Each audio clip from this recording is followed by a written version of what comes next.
Hello, my name is Amy Mullen and I will be presenting on edible landscaping. Edible landscaping is working edible plants into your ornamental landscape. It's perfect for people who, unlike me, are not willing to dig up the front yard and turn it over to vegetables, or people who have a very small space and want something that's still primarily ornamental but also allows them to grow herbs, fruits, and vegetables. The ecological benefits of edible landscaping are that they increase the robustness of the ecological web in your garden. So what I mean by that is a really great garden is one that not just works with Mother Nature and reflects the gardener, but also has as many connections between the different plants and animals in it as possible.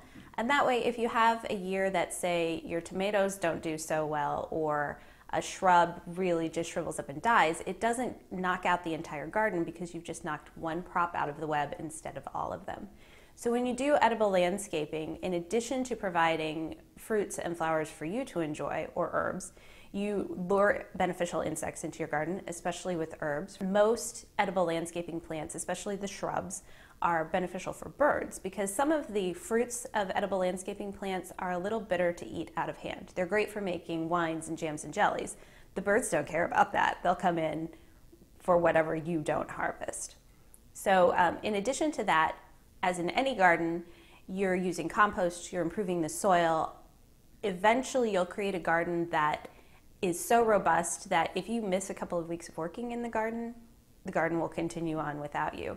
You have created a welcoming place for wildlife, and you've also put in herbs and fruits and vegetables that you and your family can eat. When people come up to my table, they can expect to see me talking because that's mostly what I do.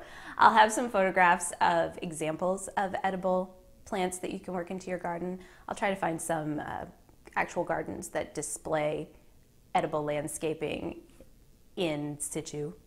But mostly I love to talk about gardens, and you'll hear me talking and I'll answer questions, and I'll be happy to go on at length about the way I worked edibles into my own garden. People should come to the Skillshare because as food security becomes an even more important issue for us, Skillshare allows you to regain some self-sufficiency. Nobody can be 100% self-sufficient. That's a myth. But in the city, we can learn to take care of each other and take care of our own families and take care of ourselves by developing the skills to nurture every piece of land that you have, whether that's a backyard garden or a pot on your stoop, and how not to waste food by bringing it inside, harvesting it appropriately, and my personal downfall, cooking it in a timely manner.